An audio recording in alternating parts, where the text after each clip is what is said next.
पिछले एपिसोड में आपने देखा कि सोनाली अपने ससुराल में अपनी सास और ननद से परेशान हो गई थी। वहीं संजय के साथ भी उसका रिश्ता कुछ खास नहीं चल रहा था, क्योंकि वो हर बात में गुस्सा करती थी और ताने सुनाती थी। अपनी ननद की डिलीवरी के बाद भी उसका घर में झगड़ा हो जाता है और परेशान होकर वो अपने पापा को फोन करती है। अब आगे सोनाली के पापा जैसे ही फोन उठाते हैं वो खुश हो जाती है। कॉल पर, हेलो पापा, कैसे हैं आप? कौन बोल रहा है? पापा मैं हूँ, सोनाली। कौन सोनाली? मैं किसी सोनाली को नहीं जानता। Sorry, wrong number.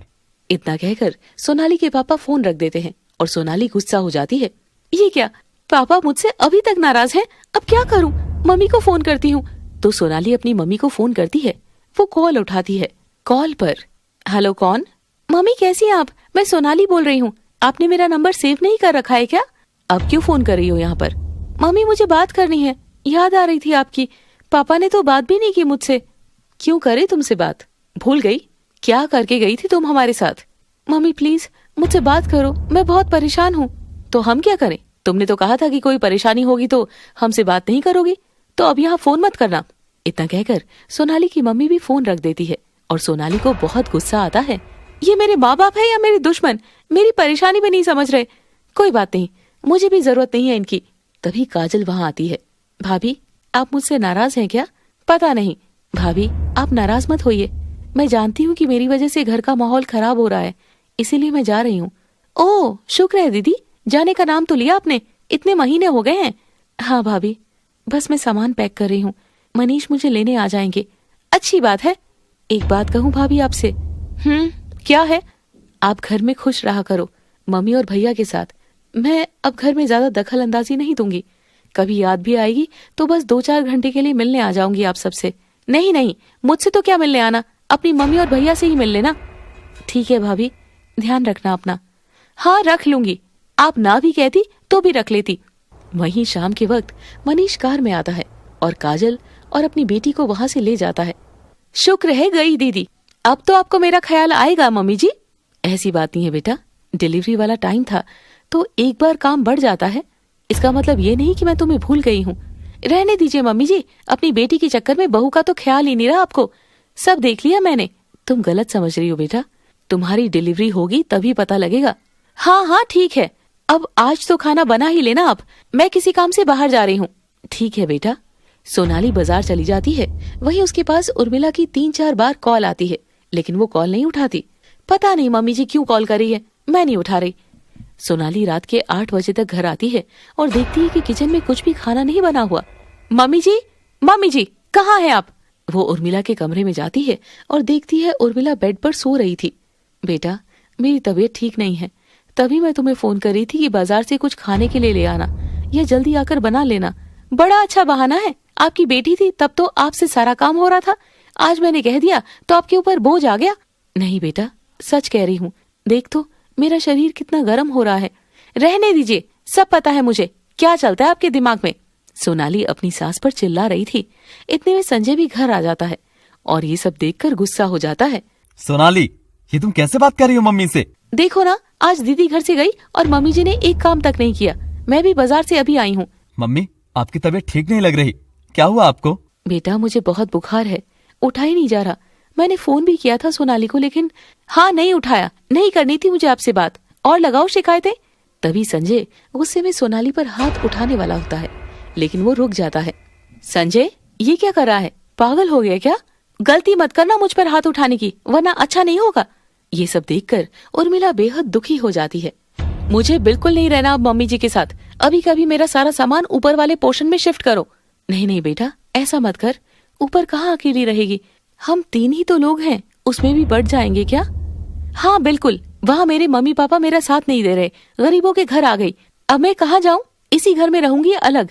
सोनाली तुम्हारा दिमाग खराब हो गया है, तुम हद से बाहर जा रही हो। मैं ऐसे ही करूंगी। मम्मी जी समझा लीजिए अपने बेटे को, वरना अच्छा नहीं होगा।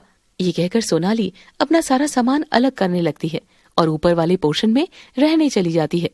वहीं उर्मिला बार बार संजय को समझा रही थी, संजय बेटा बहू को अभी कुछ समझ नहीं आएगा, वो गुस्से में है, वो जैसा कह रही है कर ले। मम्मी मैं क्यों अलग हूँ आपसे, उसे रहने दो अकेली। बेटा कहाँ अलग हो रहा है, एक ही घर में तो रह रहे हैं। शुक्र कर वो किसी और घर में जाने का नहीं कह रही। लेकिन मम्मी बेटा, वो तेरे लिए सब कुछ छोड़ कर आई है। बहू खुश रहनी चाहिए। मुझे कोई नाराजगी नहीं है। मैं हाथ जोड़ती हूँ। नहीं नहीं मम्मी, ये आप क्या कर रही हैं? तो अपनी मम्मी के कहने पर संजय मान जाता है और वो भी दुखी होकर अपने कपड़े लेकर ऊपर वाले पोर्शन में रहने लगता है। सोनाली भी खुश थी कि संजय उसके साथ रहने आ गया था। थैंक यू संजय, मुझे लगा कि तुम मुझे छोड़कर अपनी माँ को चुनोगे। ना तो मैं तुम्हें छोड़ सकता हूँ ना ही मम्मी को, लेकिन तुमने ये अच्छा नहीं किया आज। अरे अभी तो सब ठीक है, अब कोई परेशानी नहीं होगी। मैं भी खुश रहूंगी और तुम्हें भी खुश रखूंगी। लेकिन सोनाली जैसा सोच रही थी वैसा कुछ होने वाला नहीं था, क्योंकि अलग रहने से घर का सारा काम उसी पर आ गया था। वहीं कुछ टाइम बाद सोनाली भी प्रेग्नेंट हो गई थी। ये बात जैसे ही उर्मिला को पता लगती है वो उसके पास जाती है। सोनाली बेटा, मैं बहुत खुश हूँ। संजय ने बताया तुम प्रेग्नेंट हो। हाँ मम्मी जी, ताज़ा खबर पहुंच जाती है आपके पास तो। बेटा, तुझे क्या पता दादी बनने की क्या खुशी होती है। अब तुम अपना ध्यान रखा करो। और मैं तो कहती हूँ अब गुस्सा छोड़ और नीचे मेरे साथ ही रह ले। नहीं मम्मी जी, अब मैं और संजय एक साथ खुश हैं। आपके साथ रहेंगे तो फिर झगड़ा होगा। बेटा कैसे काम करेगी? अभी कुछ टाइम में पेट दिखने लगेगा। 100 दिक्कत हो जाती है प्रेगनेंसी में। मैं इतनी कमजोर नहीं हूँ, कहा ना कर लूंगी सब कुछ। उर्मिला उसे काफी समझाती है लेकिन सोनाली नहीं मानती। खैर 5 महीने और निकल जाते हैं और अब सोनाली को काम करने में बहुत दिक्कत आ रही थी और वो ज्यादा चिड़चिड़ी रहने लगी थी। संजय, मुझसे अब काम नहीं होता, तुम खाना बाहर से ही ले आया करो। बाहर का खाने से बच्चे को नुकसान हो सकता है। तो क्या करूं, मुझसे काम नहीं होता। तो मम्मी ने तुमसे कहा था ना कि नीचे रह लो, तुम क्यों नहीं रहती हो? क्यों रहूं? अब देखो इतने टाइम से तुम्हारे और मेरे बीच में सब कुछ ठीक तो चल रहा है। तुम्हें क्या पता मेरे मन पर क्या बीत रही है। खैर छोड़ो, जब तुम माँ बन जाओगी ना तभी तुम्हें समझ में आएगा। अरे लेकिन खाने का तो बताओ, मैं क्या करूं? बस तुमने कह दिया ना, बाहर से ले आऊंगा, बात खत्म। अब मुझसे झगड़ा नहीं होता। हाँ, कितने समझदार हो गए हो तुम। अब सोनाली ने खाना बनाना भी बंद कर दिया था और रोज उनका खाना बाहर से आता था। कुछ दिनों में सोनाली को बाहर के खाने से दिक्कत होने लगी थी। बेटा, आजकल रोज बाहर से खाना आता है, ये अच्छा नहीं है सोनाली और बच्चे के लिए। हाँ मम्मी, सोनाली का खाना पच नहीं रहा, ना उससे अब कोई काम होता है, पर अब मैं चुप ही रहता हूँ। चिंता मत कर बेटा, आज से मैं सब संभाल लूंगी, तू बेफिक्र रह। उर्मिला रोज उसे खाना बनाकर दे जाती थी और सोनाली भी चुपचाप खा लेती थी। वहीं उर्मिला उसकी घर की सफाई और कपड़े धोने का काम भी कर देती थी। मम्मी जी, मैं तो आपको कोई काम करने का कह नहीं रही, फिर भी आप रोज क्यों करती हैं? हाँ बेटा, मैं मेरी इच्छा से कर रही हूँ, तू बस आराम कर। ठीक है, बस कल को गिनाना मत मुझे ये सब। ठीक है। सोनाली को 7वां महीना चल रहा था। एक दिन काजल अपने पति मनीष के साथ उर्मिला से मिलने के लिए आई हुई थी। मम्मी, क्या मैं भाभी से मिलने ऊपर चली जाऊं? हाँ बेटा चली जा, लेकिन वो तो मेरा भी ऊपर जाना पसंद नहीं करती है, पर मेरा उनसे मिलने का मन करता है ना, मैं जाती हूँ। मनीष, आप भी चलिए ना साथ में। नहीं नहीं काजल, तुम ही चली जाओ, अब मैं यही इंतजार कर रहा हूँ। तभी अचानक से सोनाली के जोर जोर से चीखे मारने की आवाज आती है। हे भगवान, क्या हो गया सोनाली को? चलो जल्दी। तो सभी भागकर ऊपर जाते हैं और देखते हैं कि सोनाली दर्द से तड़प रही है। मम्मी जी, बहुत दर्द हो रहा है, बहुत दर्द हो रहा है। मनीष, जल्दी से हेल्प करो, भाभी को हॉस्पिटल लेकर जाना होगा। हाँ, इसके तो 7वें महीने में ही लेबर पेन शुरू हो गया, जल्दी चलो। तो सभी मनीष की कार में हॉस्पिटल पहुंच जाते हैं। काजल संजय को भी फोन कर देती है। डॉक्टर साहब, 7वें महीने में लेबर पेन शुरू हो गया, सब ठीक तो है ना?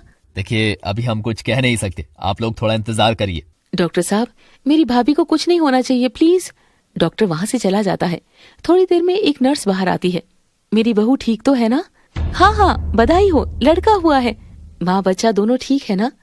अरे हाँ, चिंता मत कीजिए, बस बच्चा 7वें महीने में हो गया तो थोड़ा ऑब्जर्वेशन में रखना होगा, लेकिन बच्चा भी ठीक है और आपकी बहू भी। तेरा लाख लाख शुक्र है प्रभु। मम्मी, ये तो बहुत खुशी की बात है कि दोनों स्वस्थ हैं। तो सभी बहुत खुश थे कि सोनाली और बच्चा दोनों ठीक है। तभी संजय भी वहां आ जाता है, उसे सब बताया जाता है। वो भी काफी खुश था। 2 दिन बाद सोनाली सभी के साथ घर आती है। मैं ऊपर नहीं रहूंगी। क्या हुआ? तभी सोनाली रोने लग जाती है क्योंकि उसे अपने किए पर बहुत पछतावा हो रहा था। मम्मी जी, मुझे माफ कर दीजिए, मैं बहुत गलत थी। दीदी, आप भी मुझे माफ कर दीजिए। नहीं नहीं भाभी, ऐसा मत कहिए, हमें आपसे कोई नाराजगी नहीं है। मैं कितना तड़प रही थी, आप सभी मुझे हॉस्पिटल लेकर गए और मम्मी जी ने मेरा इतना ध्यान रखा, लेकिन मैं अपने घमंड में ही रही। कोई बात नहीं बेटा, बच्चों से गलतियां हो जाती है। आपकी वजह से आज मैं और मेरा बच्चा जिंदा है। मैं आपके जितने गुण गाऊं उतने कम है। मैं हाथ जोड़ती हूँ, आप सब मुझे माफ कर दीजिए। अब से मैं सबके साथ मिलकर रहूंगी। बहुत अच्छी बात है सोनाली, तुम्हें समझ तो आई। हाँ संजय, मुझे बहुत अच्छे से समझ में आ गया है। इन्होंने तो मुझे और मेरे बच्चे को जिंदगी दी है। उस दिन मम्मी जी, दीदी, मनीष जी ना होते तो न जाने मेरा और मेरे बच्चे का क्या होता। अब सब कुछ ठीक हो गया था और सोनाली को भी सीख मिल गई थी। वो अपने ससुराल में बेहद खुश रहने लगी थी और इसी तरह प्यार से वक्त गुजरता जा रहा था। तो दोस्तों, कैसी लगी आपको हमारी ये स्टोरी? कमेंट बॉक्स में जरूर बताइएगा। Thanks for watching.